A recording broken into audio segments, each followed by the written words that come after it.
And I went in there, got OJ to sign the thing, and then proceeded to get in a car in the back seat while his lawyer drove 30 minutes across town. And I had the greatest conversation about football I've ever had in my life with OJ Simpson. Where and it was actually the finals of my fantasy. It was like December 13th. It was my 40th birthday. Oh my god, it's all coming back to me. And OJ, we're talking about fantasy football, and I'm like, I'm actually in the finals right now. And OJ's like, I got into fantasy football in prison, and I won it 2 years in a row. He's telling me about all that stuff, and I'm like, well, I'm actually in the finals right now. I showed him my score, and I'm like, look at it, I'm killing this guy right now. To OJ Simpson, I'm like, oh my god, and it's out there, like, who says it? And I just had to like pretend like that was totally normal because he definitely didn't kill anybody. But we talked about Walter Payton. We talked about, Jim. I'm a huge Bears fan. Gail Sayers, he said was the greatest ever. Walter, Jim Brown, and talked about his days of playing for 30 minutes on the way over. And then there were two blonde females in the lobby as we were going up, and oh my god, they were enamored with OJ. At Mayo Experience.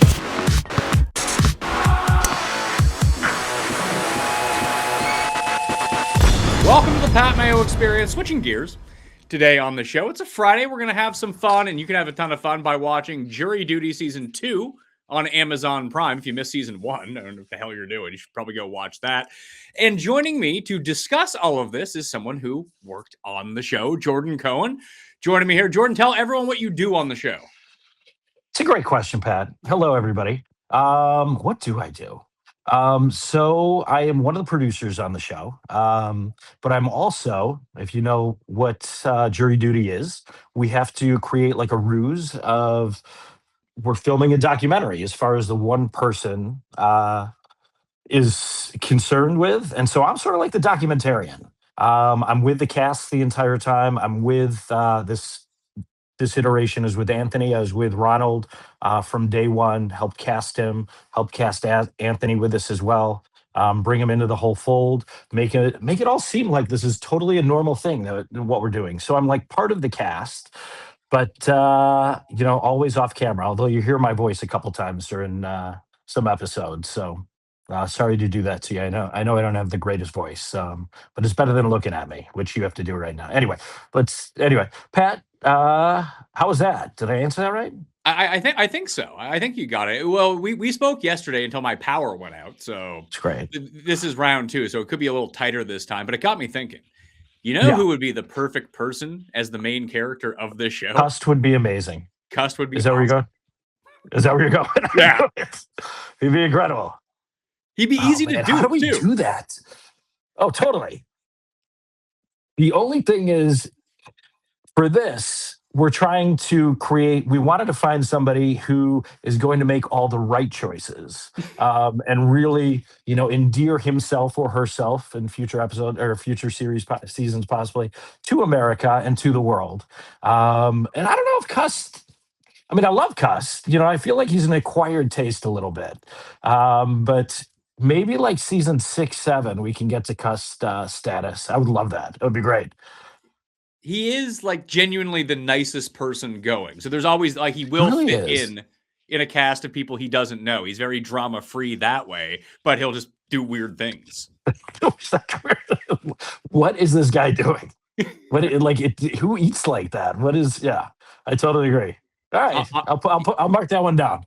He future told seasons. Me yesterday he wants because like malls are dead, so. Food courts should have like a season pass that you buy to, and then you can build a buffet from all the restaurants at once. I don't know who wants this besides him, but he really thinks it's a winning idea. Yes. I've noticed with a lot of his ideas, he feels like they're all winning ideas. In practice, I'm like, I don't think so. And I think everybody is in agreement with that. But yeah.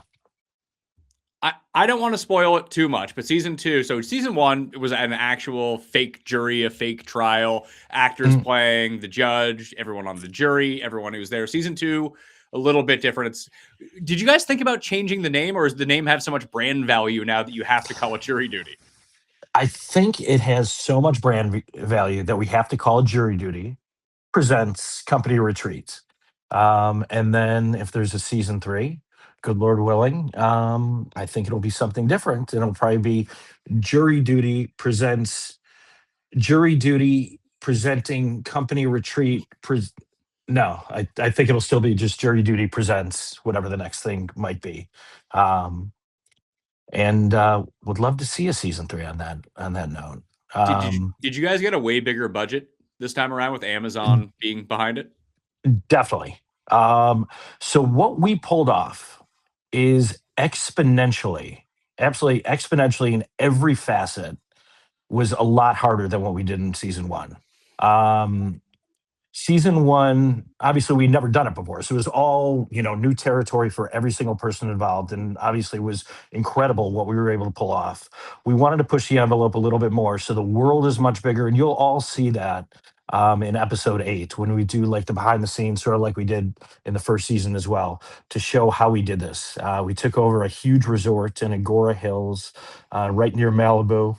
Um, and that was before the fires. I found out it's still standing, which is great. It's just gorgeous, and a lot of like the interstitials, the transitions in this show the beauty of that resort. And actually, it's very reminiscent of White Lotus.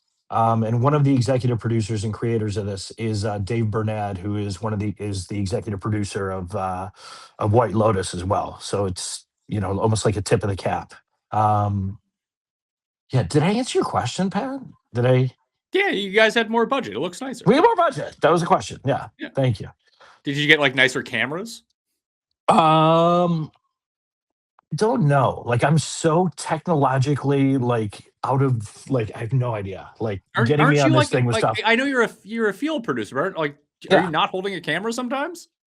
It's rare. They try to No. keep the camera away from me for the most part. Yeah, I Yeah, would drop it's it like, and yeah. so it's like I mean, me I when it have comes to filmed the stuff technical before. stuff.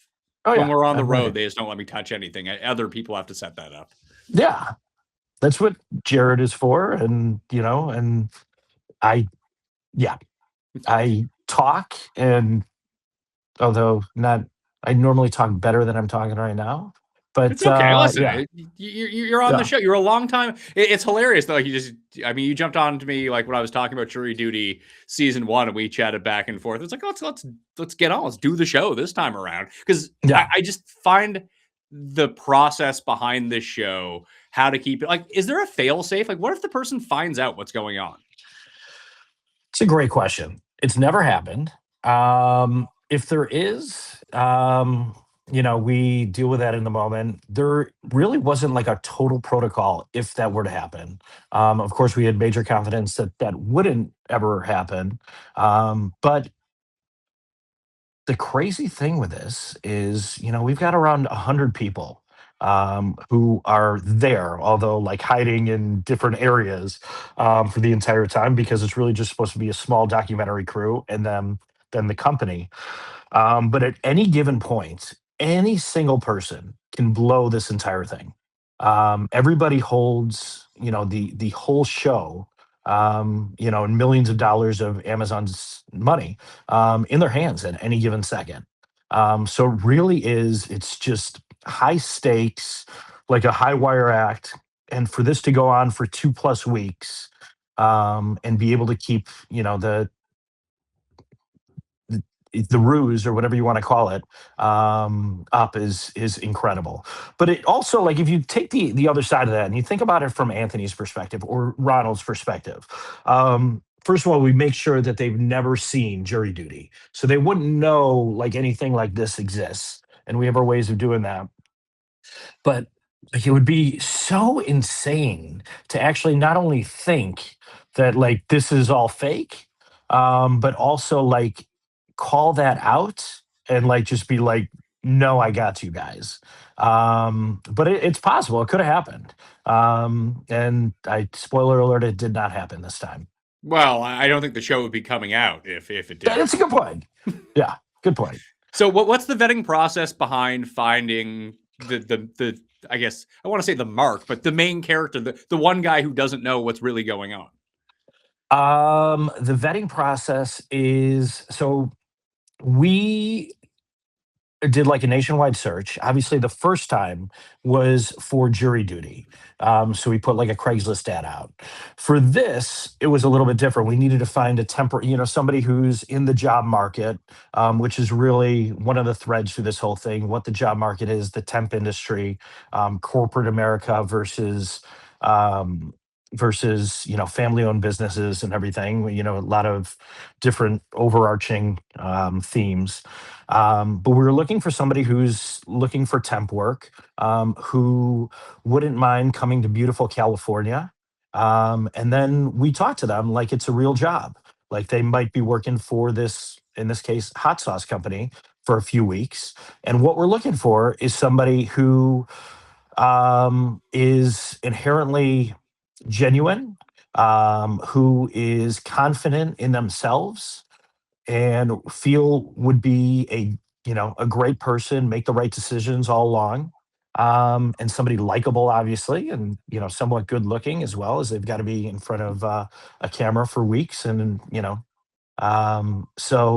we found all that in Anthony. He is the most just purest heart. And if you saw season one, Ronald is very much of the same ilk. So it's sort of that fabric.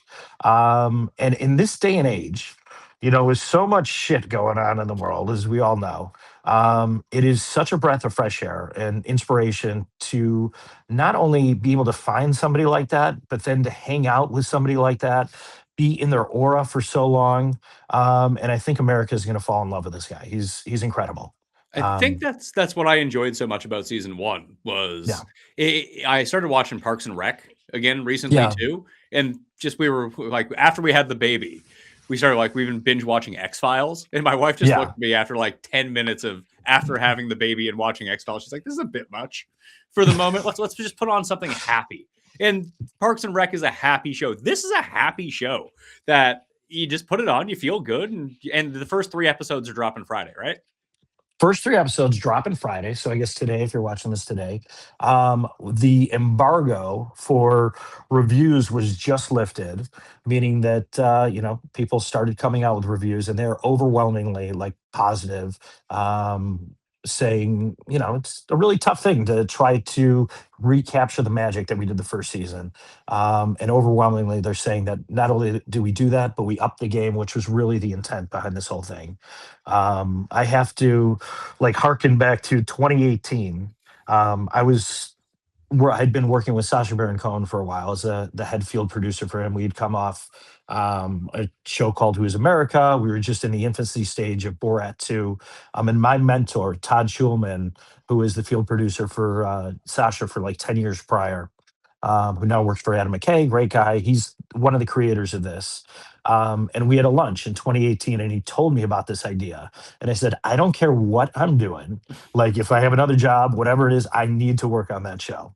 And it all came to fruition. And now it's 8 years later at this point. It's crazy. Think you know ball? Prove it on Underdog and Bet the Bracket. Build a tourney bracket for free and see if you can outlast the rest for a shot at $100,000 in prizes. If your bracket busts, don't worry. You can turn your bets into real money all tourney long with prediction markets on Underdog. Available right now in most states like California, Texas, and Florida. Head to the Underdog app and put your bets to the test. With prediction markets, you can bet on money lines, spreads, and totals throughout the tournament, all in one place in real time.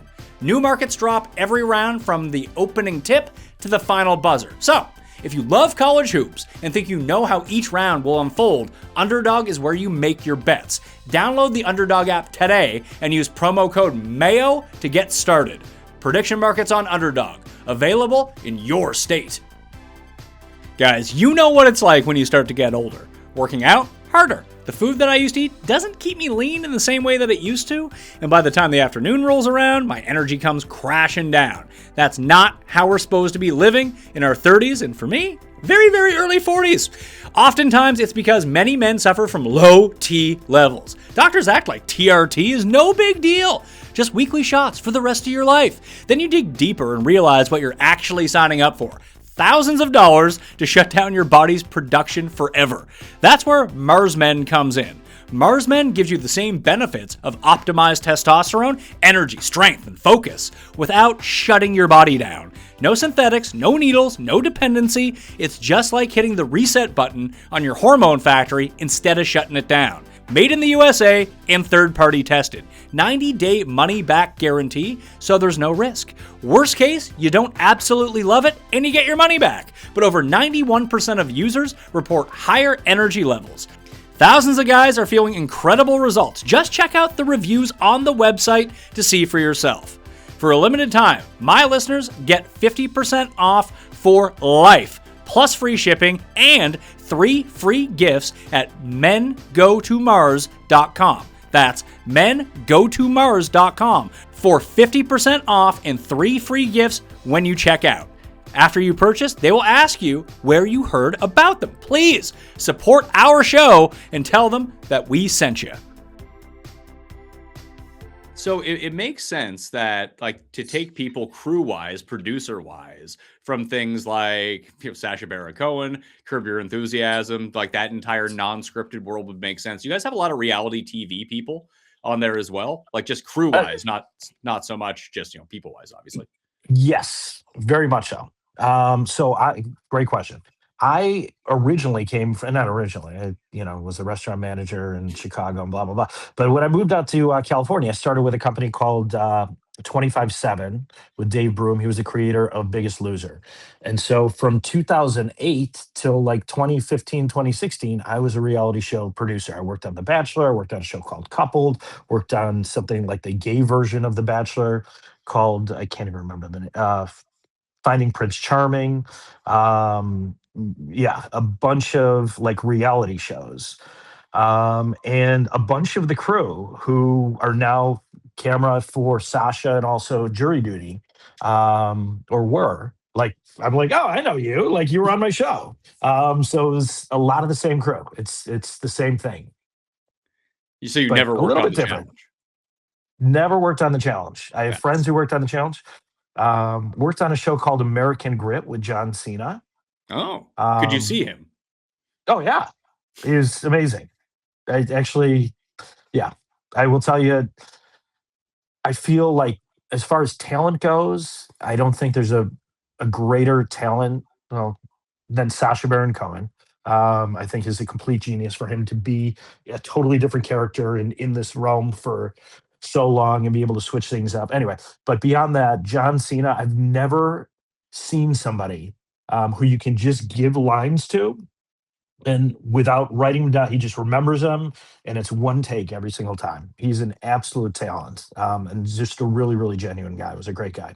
Okay, so I want to swing back to jury duty for a second. I got a Yeah, question. please. Got a question about Borat too. So everyone knows who Borat is at this point. I think Sasha ended up becoming like the world's richest man after the first Borat movie. So second one comes around. It's an Amazon movie. How do you guys go? Like, how do you find people who don't know who Borat is?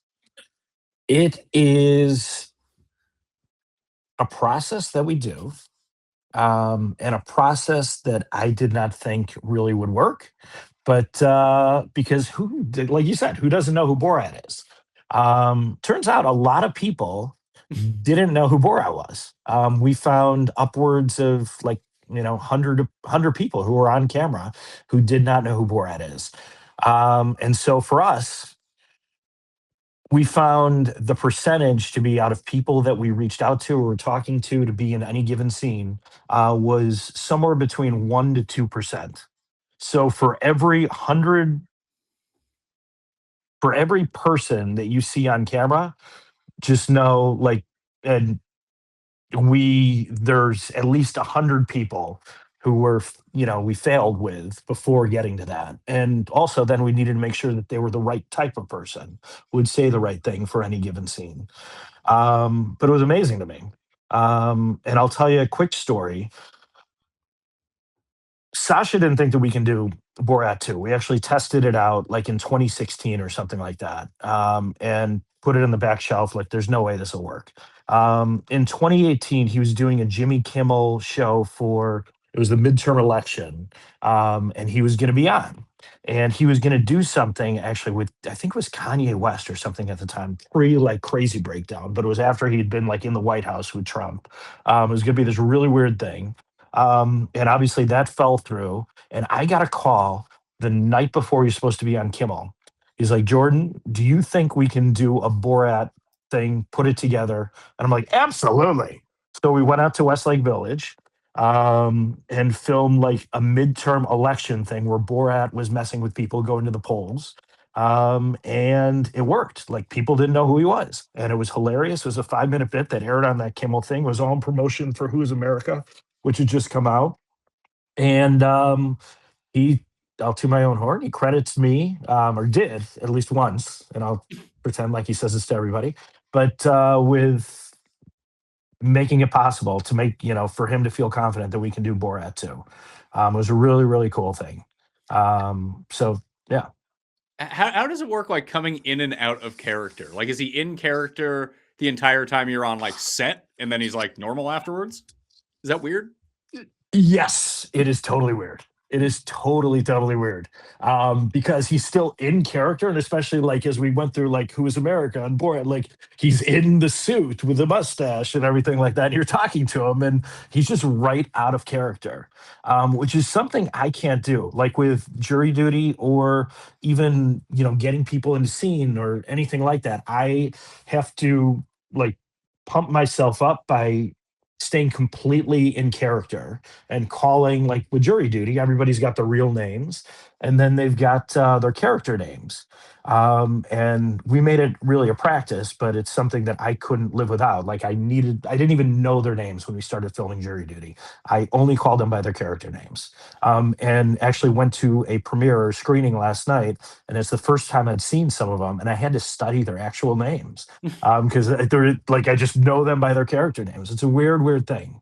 But with Sasha, it is a complete out of body experience to be talking to Sasha right before or right after, when he's in like complete, hair, prosthetics or whatever the case may be. And he's talking in this British accent, and it's just very weird. Yeah. I'm even thinking like to go back to try to find, you say 1 or 2% of people like wouldn't know, so you have to go through all these people. So once Yeah. you set it up and you hope you get the right stuff out of whoever like the target is going to be for this, Yeah. do you then also have to fade kind of, maybe their kid comes with them that day and they're like, oh no, you're being set up? We do everything we can to make sure that they are coming along. Okay. Now, sometimes you're dealing with people, like if they're politicians, they might have handlers. And I can tell you some crazy stories. It's a great question. Nobody's ever asked me that before, Pat. There's this thing in Who Is America where we did the gun. It was called the Kindergartners. I don't know if you remember it. It was a 10-minute piece where we had a bunch of sitting congresspeople like advocating for guns for 3 to 6 year olds. And we had Dana Rohrabacher, who was a congressman in like Laguna in Orange County. He had been there for 30 years, and actually was famously, there was somebody, it was Paul Ryan on the steps of Capitol building, had said about Dana Rohrabacher that he is the only person in Congress who has more ties to Putin than Trump does. And for this one, like Sasha really wasn't involved, ended up going in and like getting an interview with him and showing him some, I can't tell you exactly what I showed him, but making it seem like this was a total normal thing. And he advocated for this program. Anyway, getting back to your question, there's also a guy named Joe Walsh who used to be a congressman from Illinois, who switched sides, I think, after what happened with this, but his wife was there in the background, and he's going on and on about like arming 3 year olds, 4 year olds, 5 year olds, and talking about the Rita Ora and the Cardi B and like all this stuff that we gave him to say, and he's just saying it full throat. And his wife is 20 feet behind me listening to this whole thing, and I'm like, oh my god. So there's sometimes you can't avoid it. There was one time we were with Bernie Sanders, and he had a handler with him. And there's somebody who I work with. Her name is Alexis, who's one of my favorite people in the world. I've worked with her on everything for the last 10 years. She's actually the one who brought me on jury duty. I brought her on some other projects, and we both worked with Sasha. She's a good looking blonde. And Bernie Sanders has this handler who's a little young and everything. And she was, flirting with him and everything. And at some point, myself and Todd Schulman grabbed Bernie Sanders, brought him into the elevator, and Alexis was keeping the handlers. And all of a sudden, the door's closing, and Bernie's like trying to get us in. I'm like, no, he's going to be fine. We'll bring him up in a second. And there's it's like a heist. It really is. I, yeah, Does I'm that make done. it like does that make it more exciting on set? Oh yeah. Yeah, I love it. I absolutely love it. Like the adrenaline that goes with it. My favorite one was OJ Simpson. We had OJ Simpson for Who Is America. Sasha was playing this Italian billionaire, a Geo. And it was going to be oh my God. And Nathan Fielder was actually the director for this, which was very cool and very bizarre. But it was a hidden camera thing in Las Vegas in a hotel room. And I had been in contact with OJ's lawyer about this thing. And the whole premise was Assad, the dictator who I think is dead now, right? From Syria, mass murder and everything like that, was going to have a huge birthday celebration on his yacht and wanted OJ Simpson to be there. And OJ entertained this. He was obviously going to pay him a lot of money. I'm sure OJ was in debt, a lot of money to his lawyer and everything for legal fees. And so I went to the lawyer's office in Las Vegas, about 30 minutes across town in traffic. And I remember Sasha being very concerned because I was going into this guy's office like on a Sunday, and he thought it might be a setup. And I was really not nervous about it, but he made sure that we had security who were like maybe ex Mossad or current Mossad posing as homeless people or people house. I don't know what the PC. Anyway, Homeless right people. outside homeless people, homeless people, right outside the building to make sure that I was safe. And I went in there, got OJ to sign the thing, and then proceeded to get in a car in the back seat while his lawyer drove 30 minutes across town. And I had the greatest conversation about football I've ever had in my life with OJ Simpson. Where and it was actually the finals of my fantasy. It was like December 13th. It was my 40th birthday. Oh my God, this all coming back to me. And OJ, we're talking about fantasy football, and I'm like, I'm actually in the finals right now. And OJ's like, I got into fantasy football in prison, and I won it 2 years in a row. He's telling me about all that stuff, and I'm like, well, I'm actually in the finals right now. I showed him my score, and I'm like, look at it, I'm killing this guy right now to OJ Simpson. I'm like, oh my God. And it's out there. Like, who says it? And I just had to like pretend like that was totally normal because he definitely didn't kill anybody. But we talked about Walter Payton. We talked about, Jim. I'm a huge Bears fan.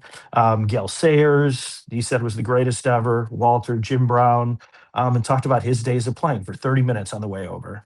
And then there were two blonde females in the lobby as we were going up. And oh my God, uh, they were enamored with OJ. And he like gave them attention before we went up. And I just remember he did the thing and he had a couple drinks in the thing with Sasha. And then came down and those two blondes were still there. And he didn't think anything of it, but I think they hung out for a little bit afterwards, and I hope those two blondes are still around. They looked strikingly like Nicole Brown Simpson, God rest her soul. So I hope I'm sure they're fine. Yeah. I OJ guess is no longer. Yeah. Yeah, I guess if we're playing the game of does anyone not know who Borat is, I guess if there's a ton of people who don't know who OJ is. So Yeah. OJ, and speaking of that, OJ, we could not vet. There's some people you just can't vet. You just have to like cross your fingers, go on camera. Sasha was doing a different character, Geo, at the time, so nobody had ever seen it. But about 3 hours later, I got a call from OJ and his lawyer, or actually it was his lawyer, And his lawyer's like, yeah, OJ, and OJ's laughing in the background. He was like one of maybe two people in the hundreds of people who have been on camera with Sasha since I've been there. Who he was laughing hysterically. He's like, that was Sasha Baron Cohen. And I had to deny it the entire time, but he was right. He was a smart dude. What are those, like, if you have to get everyone to sign a release beforehand, like what do those Yeah, releases look like? Because obviously they can't be fake. They have to be no, truthful. But do you have to get them to sign it like as early as possible just so no, oh really? the exact opposite. You get them to sign it Um, after. we not after, right before is our trick. I don't know if I'm It's giving too much away, but like the best thing to do is like when they're excited about it, and they're getting mic'd up, and it's like, oh yeah, like it's almost like a formality. Like we need you to sign this. Um, and so like Dick Cheney signed it. Like nobody's ever really, maybe one person has ever really not signed it. Some people might have red lines, and we have the greatest lawyer in the world. It's just a regular one-page release. Um, and within it says that we have the rights, for blah blah blah blah blah. And who reads things? Like, you're going on, you're giving you're going on Google, you're downloading something, and there's thousands of words that you're just like, okay, check. Um, but it's a one-page thing. And for example, we filmed something with John Ashcroft, who was the attorney general, like the top lawyer in the country, and just signed it. I think there's a little bit of hubris involved in it. Dick Cheney, Bernie Sanders, like there's rarely anybody who doesn't sign it. There was one person I can remember who didn't sign it. His name was Ted Koppel, who you might remember. Do you know Ted Koppel? He was on ABC. He was yeah, like he was the news broadcaster, right? news broadcaster.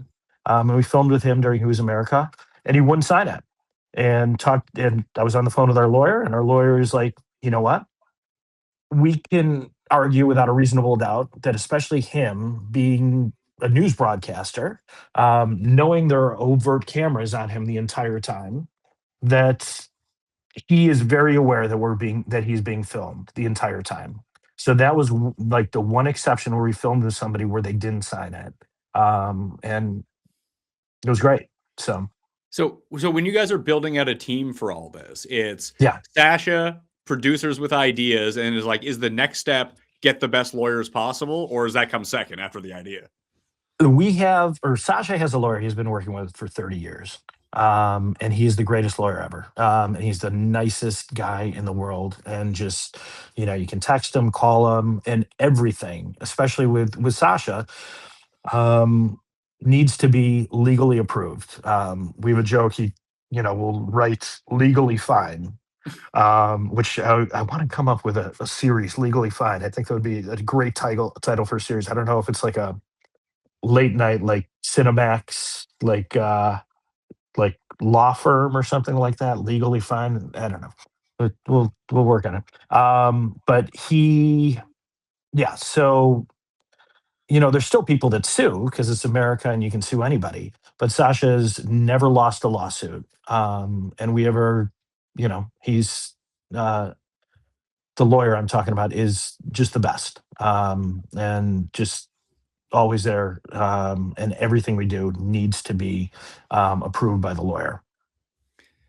Let's get back to Jury Duty season Oh, 2. please. So you Yeah. you guys cast.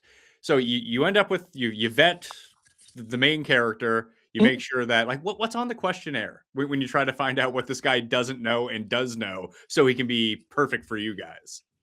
I, you know what? I don't even remember at this point. Um, but we give them uh, like scenarios possibly, but it all needs to be couched in the idea that he is coming and working for a company. And so, you can lean into things like, how are you with other people? Like if this were, hypotheticals, you know, um, of, I'm just giving hypotheticals. I don't really remember. But, if this were to happen, if you were to see an employee do something like this, how would you react to that? And so those are the kind of things that we want to find out from him.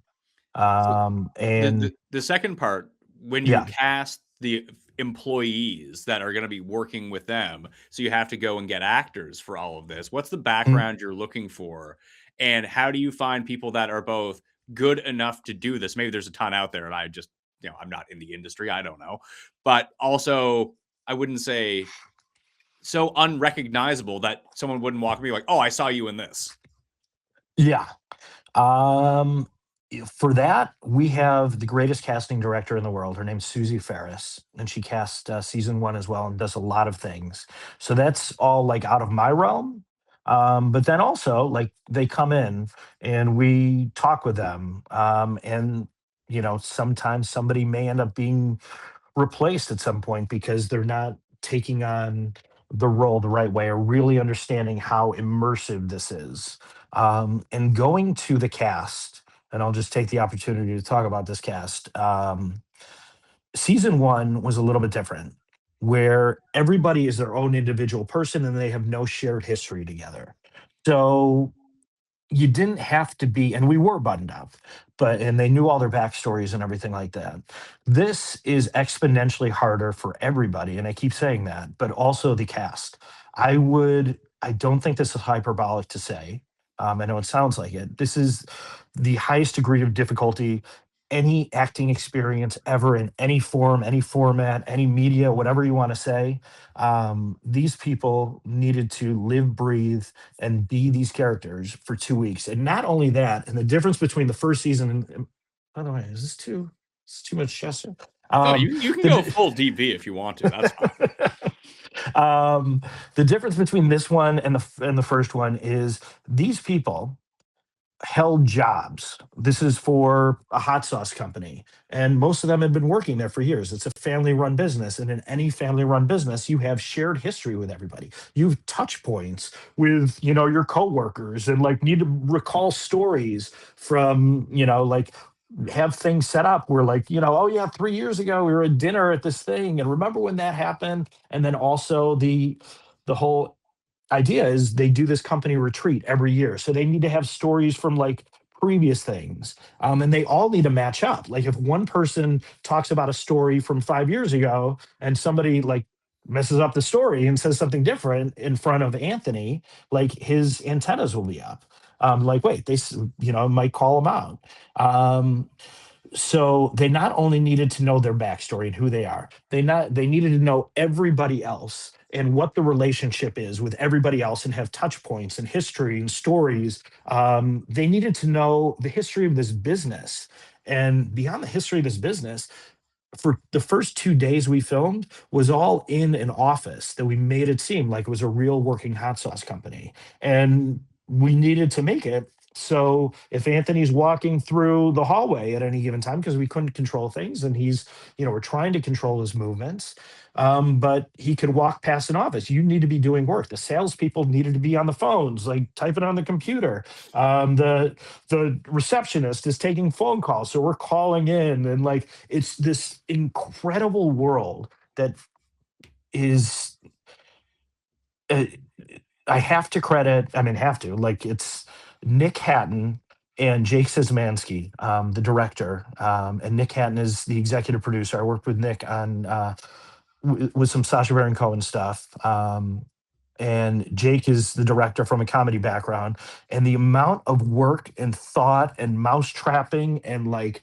web design that they really needed to spearhead, and we're all part of it, making it happen, and is incredible. And yeah, Jake is one of the greatest guys in the world, one of the funniest guys in the world, has just, and Nick as well. Nick's one of my favorite people ever. But what Jake does, especially like dealing with the cast, and having all the camera movements, and then there's this gentleman, Chris Darnell, who's also one of my favorite people. I worked with on a bunch of Sasha stuff, and this and a few other projects. And he is the master of setting up shots, where to put hidden cameras, how to put hidden cameras. And for this, I don't know. Again, going back to technical stuff, I think there were like 80 cameras or something like this over this vast resort, because people could walk everywhere. And to have that all hidden, there was one time where one of the cameras behind a one-way or two-way mirror, I don't even know what that is, but like the camera's behind it, and in the front it looks like a mirror. But at some point, and so you have to have it darked out behind, something had fallen down and the camera had a light on it, and you could see it through the mirror. And thank goodness one of our overnight producers was walking through, and saw that, and flagged it before Anthony can get up the next morning and see that. Because if he would have seen that, he would have known there's a camera behind there. But yeah, where were we, Pat? What were we talking about? I think we were talking about casting. So Yeah. So is there yeah. So is it just one person who writes the entire thing? Is there a team of writers that like, hey, here's my concept for it. Here's Yeah. how many people we need, and then a bunch of people work to flesh that out? Or do you come up with a brief concept of what's going on, cast the roles, then work with the actors on what the backstory is? There are a team of writers, and then there are individual writers who take on each episode. But everybody has their hands in it. And then, but it is scripted. It's a scripted series, and there are certain lines that have to be hit. Now, that being said, you're not going to script 24 hours a day, or let's say 8 hours. Like that would be the craziest script ever. So it's very much improv. And you mentioned, I think yesterday, like Curb Your Enthusiasm. Yeah, there's a lot of things that are bullet points that we need to try to hit to progress the story, but the actors have leniency to do things in their own voice and their own way. But also there are specific things that we really need as far as script or word said sometimes. And then when we're doing interviews, I'm doing interviews along with Alexis San Pietro, and you'll hear her voice, you'll hear my voice. And sometimes the actors will have earwigs in their ears, and it's Jake in their ears, saying exactly what needs to be said. That's not all the time, but and he's got a team of writers in there with him, coming up with what would be hilarious, and then also letting us know what we should ask to prompt stuff sometimes. Does the cast get together before you guys? Does the cast who are supposed to be having worked together for 20 years or 10 years, 5 years, that have these shared experiences? Do you get them Yeah. together first so they can build up a little Oh bit yeah. of camaraderie, familiarity before you bring him in? There are weeks, more than a month. I'll never forget the first time this cast all met together, sitting in a room. And it was, they're telling stories, talking about themselves, and then we stripped them of their real names, and they went by their character names from that point on. And we would give them, Jake would give them, and Nick would give them little tasks, like little reports to talk about, as it progressively built their backstory, and they got more and more comfortable with what they were talking about and who they were. And then, yeah, we would run through it. Like we would go through every single episode, and we'd have like a plant to play.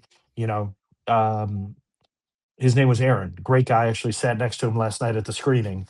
Who was a writer for Sasha for many years as well. Just an incestuous world. But great, great guy. Just had a kid.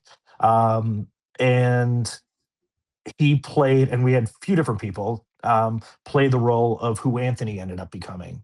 And so throwing little curveballs, but like going through it um, with the cast. And we spent days on each episode, going through all the movements. Everything needed to be choreographed. They needed to know exactly where to go so the cameras can be there as well.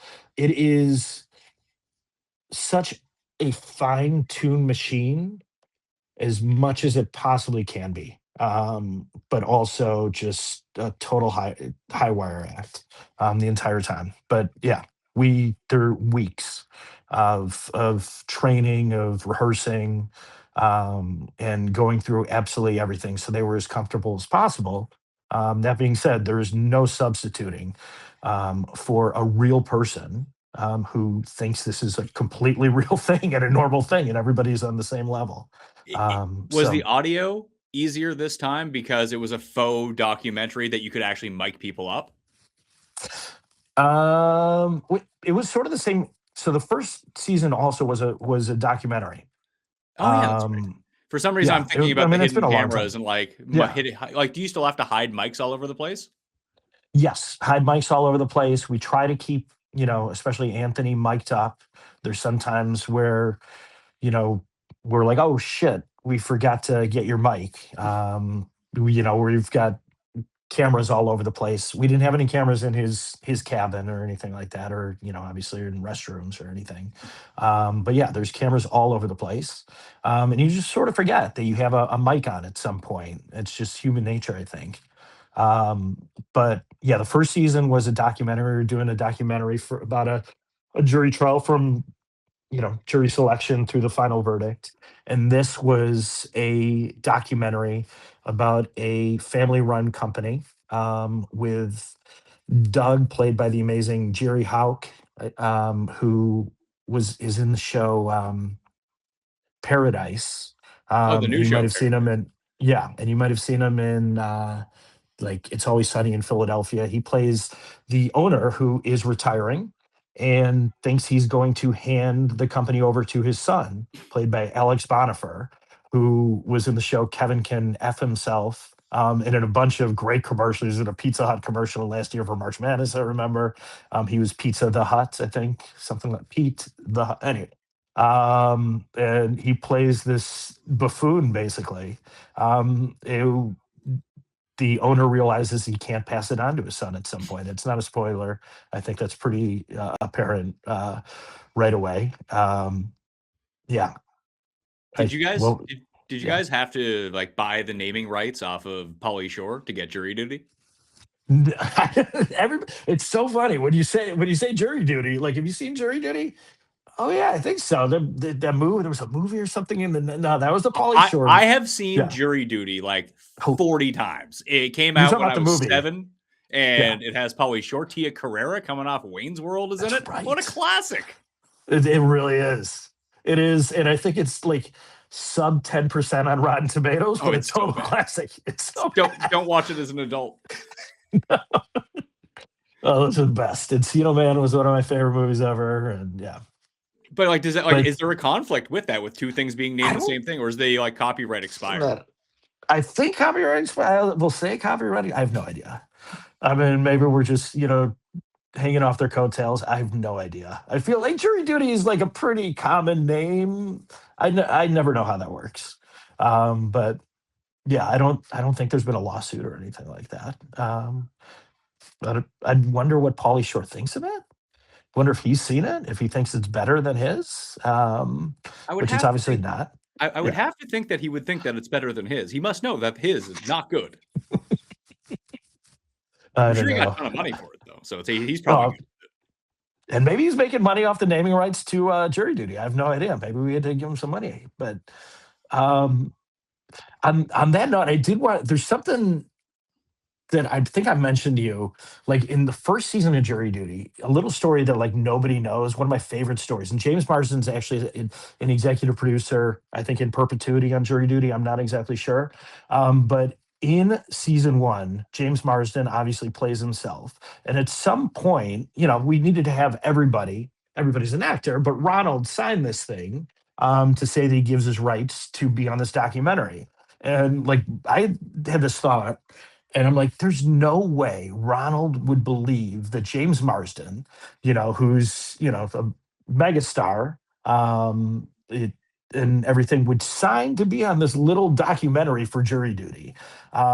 So we started coming up with, and I remember myself and Alexis would have phone calls or fake phone calls, and we'd have conversations with James, like, James, like, all right, you got to sign this, like, we don't want to blur your face out, we want to use you in this documentary, like, what can we do, who can we talk to? He's like, you talk to my manager. And so we'd have conversations with James's manager and like agent in front of Ronald, and we'd be like, okay, that's totally acceptable, like, understood, like, but we really want him part of this. This is a really cool thing. What we're doing, we're going to have major distribution, obviously. Like, what can we do? And blah blah blah blah blah. At some point, and this is all off camera, and or on camera, but it was never shown. We ended up naming James. I'm like, in the big talking head interview, I'm like, you guys, big announcement. James has signed the paperwork. He's going to be part of this documentary, just like you. We're not going to have to blur him out. And he's actually going to be a producer on this thing. So your new producer, James Marsden. And I remember there were a few times I like during the interview, I'd be like, double checking with James. Are you like, is that an appropriate way to ask that? Are you okay asking that? And like checking in on creative with James and this whole like meta thing that we played out. At one point, yeah, it was, but I don't think anybody's ever heard that. And I thought that was a cute little story. How do you end up on James Marsden for this? Like, do you have to like? Does he help develop this? Does someone know him? Like, because if you're gonna get us like a No. real person, a real celebrity to be in it, because obviously they need to be vetted too that they can do this. Like, can he? How do you I know he don't can roll with know. the punches, kind of thing? I don't know if it was originally James. I think there was some other thoughts, and then I don't know how it ended up being James. I think somebody has a connection with James. But on that note, like what James Marsden brought to jury duty, not only with just his name recognition and everything like that, and the storyline, but there were times like we're like, holy shit, is this gonna work?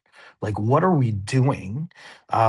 Is this crazy what we're doing? We've never done it before.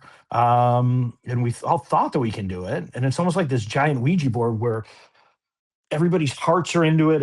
Especially the first jury duty, we were coming off of COVID, and nobody had worked in years, or at least like a year plus.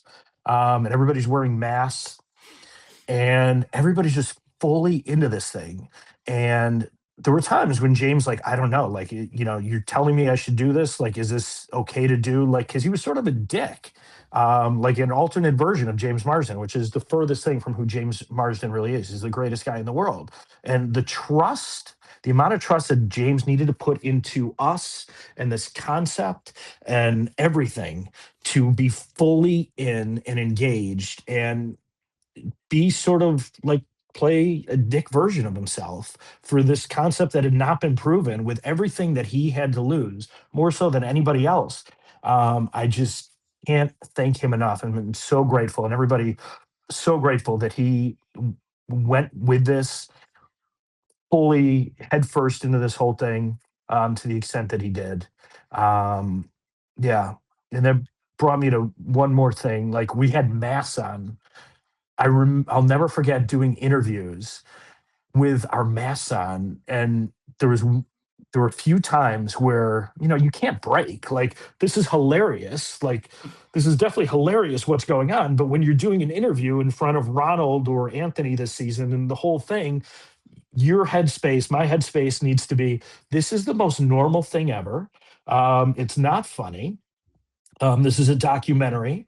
And like, if I break, like if I'm thinking about the meta version of this, like how this comes up, and I definitely broke in the first season in interview. There was uh I don't remember exactly what was said, but I knew that if I went to Ron, the Asian character who speaks broken English, who I was with last night, who's the greatest guy in the world, and his wife Carrie is incredible. Um, if I went to him, he would say something, and I was trying that would make me just crack up. And I'm like, oh fuck, I'm supposed to go to him. I'm like, oh, and I went to him and I started like laughing. But I'm like, there's a mask, and thank God there was a mask. I feel like I would have blown it. But and I made sure to be more in character the second season. I mean, not that I wasn't the whole first season, but there was just one moment, a couple times, where I'm like, this is so funny. Um, and definitely broke a couple times. And then on that note, we have camera people there the entire time. And it's basically the same camera people who do like Sasha stuff, who are used to being in there, while knowing it's a joke, but having to make it seem like it's the most normal thing ever. And, camera people have their own tricks of what they say to themselves or try to just disassociate, so they're not laughing, but they're only human. And it's so, again, anybody could have blown this at any given time. No, we really didn't have a fallback contingency plan, but It's just amazing it all worked out How both did times. both the casts do seeing the premiere together for season two? It was so cool. It was so cool. I got the chills because it was like this fraternal thing. Um, the first cast, it was, I mean, so special. It's so special to everybody because we were all in it not knowing what it would become. And they became like almost like folk heroes, especially for our second cast, knowing that they are in that same position sort of, and they're unknown people for the most part and are going to get to a level and all of a sudden be at Emmys and on red carpets, God willing, I'm knocking on wood here, and be thrust in the spotlight. And it was so cool, and the amount of hugs and kisses and conversations between the first cast and excuse me, the second cast last night was just so heartwarming to see. And I loved it. I loved every second of it. It was so cool to see. It was I don't know. I was gonna say it's almost like, it's not like having two ex-girlfriends getting together, not at all. That's what I was gonna say. That's not even close to what it is. I need a good analogy, but there's really nothing like it. But it's like seeing your kids in two different I don't know. I don't know what the analogy is, but it was really cool. And I think they're going to stay in touch. And Ronald was there as well last night, and met Anthony. I know he's been coaching Anthony a little bit, and not maybe coaching, but just telling him what he can expect, how great this is, because it's a total mind fuck. At the end of the day, it's a real mind fuck. But we also, we have the best people and the best handlers with them afterwards, and also making sure psychologically everything's okay. And Ronald and Anthony, we knew would be able to handle this, being so sure of who they were, and knowing that they would make the right choices the entire time and be just incredibly like heartfelt people, who are genuine, and that's why we cast them. And so I I gave Anthony a big hug, took some pictures with him. I was FaceTiming with my 6-year-old son as I arrived, and Anthony like came up, interrupted, and like, "Your dad's a hero." I'm like, "I'm not. This guy's a hero." I got to meet his son, um, and it's just a cool thing to be a part of, and I'm really grateful. How weird is it for the two main characters now? Obviously, you said that they were talking to each other, what Ronald's telling them what to expect. Like to see all these people again that you knew one way, but now aren't those people. Wait, how weird is it for them to Yeah, now like is meet it Yeah, they it's so spend weird. they spend 2 weeks or they spend jury duty working Yes. with these people that are actors, and then after the fact they find out that they're actors. They weren't this person that you met. How weird is that for them to see them even like seeing them It's 3 years later? It's like, oh yeah, you're not that person that I got to know. You're this random other person. it's so weird. It's got to be weird. And that was the biggest concern with all the actors, in first season and second season going into the reveal. Like I've really connected with this person, and they think, and they have these actors really had to. Didn't like, it wasn't like forced on them or anything, but just for them to pull off the job that they did, and be the people who they were. We also, Susie, cast amazing people who have real hearts, who aren't, like, Hollywood douchebags or anything like that. Not, I guess there's a stereotype with Hollywood people. Well, I don't know. But they're just normal people. And just, yeah, that was a huge concern going into the reveal. The amount of angst, um, and anxiety and stress level and probably loss of sleep for our cast for both of these reveals leading up to it was really tough because they really did connect with Anthony. They really did connect with Ronald, and they're great people, and they're very worried, um, that that these people would think, Ronald and Anthony would think that that they're not genuinely that person. Each cast person really brought a lot of themselves to the role, and that's by design to make sure, that we're not there's that their heart is really in the character that they're playing. So it's not that much of a of a mind fuck. Ultimately, it's a complete mind fuck, but it's a lot less of a mind fuck as it could be. And they really did connect with Anthony. I'm sure you'll see in the eighth episode, as we did with the eighth episode in the first season, they kept in contact after the reveal and everything. So Anthony got a chance to know them a little bit better. And yeah, they all love Anthony, and I can't speak on Anthony for everybody, but I would think Anthony appreciates and loves every single person he got to live with for 2 years or 2 weeks. Yeah. Well, thanks for reaching out, man, and always Yeah. playing the PME where you listen to me and Jeff break down golf. Absolutely. My dad and I got my dad into the PME years ago. I've been a long time listener, go back to like just after the big Willet break I mentioned yesterday. I think I don't know what place we're in, but we're up $500 right now in the PME Open. Should not have picked Scheffler last week. Can't believe we did that. It was we're like going Xander, Louis, Fitzpatrick, Cam. Those were the four people. And then we're like, last second, we're going Xander, or sorry, not Xander. We're going Scheffler. Yeah. So you Big actually do mistake. the same thing that I do with my dad, Tambo does with his dad. Like you split a Yeah, one and done team. it's the greatest. My dad is the greatest guy in the world. And now I'm thinking that he's probably going to watch this. So this is getting weird. I'm not going to cry. But, I grew up in high school. Like I was doing fantasy football in 1990, 1991 in middle school. Used to go to the bars and watch, 10 TVs at once. And yeah. So been doing fantasy and got into fantasy golf like 10 years ago. Love it. And there's no better content out there. Don't even listen to anybody else except for you. And you and Jeff especially, and obviously Cust and, Raza and all the other stuff that you guys do. But those Monday shows and Feinberg's hilarious, and see a lot of myself, I think, in Feinberg, both Jews and grew up in, anyway. Yeah. And I would like to say I have the type of love for the Bears that Feinberg does for the Chargers and Philip Rivers, but not the case.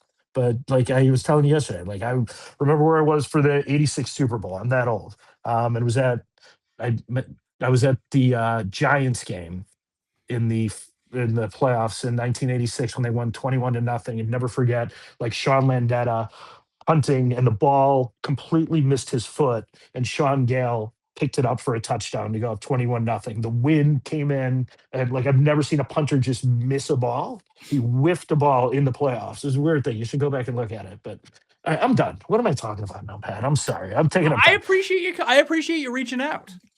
Absolutely. Oh, I appreciate you. You're amazing.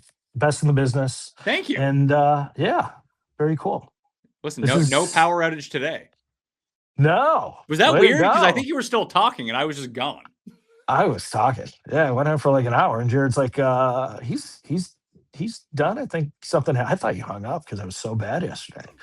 But I was a little nervous that you're going to try to mirror the little bit that we filmed yesterday with today, because I shaved my beard, and I'm like, that's not going to work. No, I did wear the same shirt though, because I had it hung up outside of my home office. Yeah. And you have to have like the on-air wardrobe. I don't wear the on-air wardrobe outside of being in the studio. People don't do that enough. You got to keep it looking fresh. Totally. Absolutely. And you got to feel good when you're putting it on. Also, you don't want that outside air coming in and all of a sudden you're talking and then, your mind goes somewhere else. Why did I'm not clean right now? Okay. I don't know where I'm going with that. We'll be in touch. Yeah. Everyone Absolutely. watch Jury Duty Season 2 on Amazon Prime. Is Season 1 on Amazon Prime now too? It is. Both, by the time this comes out, they'll both be on Amazon Prime. So, so if you haven't seen Jury Duty Season 1, it's not a necessity to see it first, but see it first. And then go on to Season 2. It's all going to be great. Yeah, you can watch the first 3 of Season 2, and then you're going to have to wait for the rest of the season to come out. Then you can just go watch all of Season 1. Yeah. Watch. That's a great plan. I love that plan. Do that. Pat, thank you so much. I really appreciate you. This was awesome. Never been on a podcast before. Next time you got a project coming out, let me know. Or if you got some if you got like behind the scenes Bachelor stories, I'm here for it. I got some stuff. I mean, unfortunately, it was like 10 years ago at this point, but there might be some things coming out somewhat soon. All right. Did you ever see that show Unreal? Yes. Was that like pretty dead and on? yes and yes, yeah. The person I worked with on a show called Coupled, which was a Mark Burnett dating show, we did one season. We went down to Anguilla. It was amazing, but the show was shit. Her name, Cassie Scalatar, Lambert Scal. I think one of my favorite people, and still don't know which name goes first. But awesome, and she was apparently the impetus for the main character. And it was weird because the exec on our show Coupled was actually the exec for that the impetus for the character was. So it was like having both of those characters that I was working with on the show Coupled. Um, yeah. And I don't know. You want one more quick story or no? Yeah, Should we save it for listen, next time? man. I got like 35 minutes till I got to pick my kids up. No. We're not going that long. And I have to go. I got some stuff going on. But when we were filming Who is America, we were started filming down in Atlanta. And Isla Fisher's good friend, who was like in the dentistry profession or something like that, was sort of in between jobs. And she swore that this person can help out with the field team. And so we needed a little extra manpower. We were outside of California. And I'm like, okay, like let's bring her on. Actually, it was Todd who brought her on, Todd Schulman, my mentor. And she was so great. And her name is Ashley Underwood, one of my favorite people. And she was so great in the field when we filmed the first 6 weeks in Atlanta that I'm like, we need to like bring her back. Like, we're gonna film like another year on this thing. We really need her as a part of this. Like, can she come back to California? Like, asked her and everything like that. Push for her. She ended up like making the jump and coming to California. And obviously, she's Isla's friend. But came to California, and about a week later was at a party where Larry David was, and ends up meeting Larry David. They totally hit it off. And that's Larry David's wife, Ashley Underwood. So yeah, I set up Ashley and Larry apparently. I don't really take credit for it. Now I am. It's weird. But That's yeah, pretty random. pretty random. Yeah. Cool. And Larry, one of the great guys, obviously. So, all right, I'm done with stories. I got more stories. I'll tell you next time. Yeah, well, in But- part 2, we'll get to those. Jordan Cohen, watch season 2 of Jury Duty out now on Amazon Prime. The first 3 episodes. More are coming over the course of the next few weeks. This is the Pat Mayo Experience. Smash like and sub to the channel while you're here. Would appreciate that. All right, I'll see you next time. Pat Mayo Experience! Experience!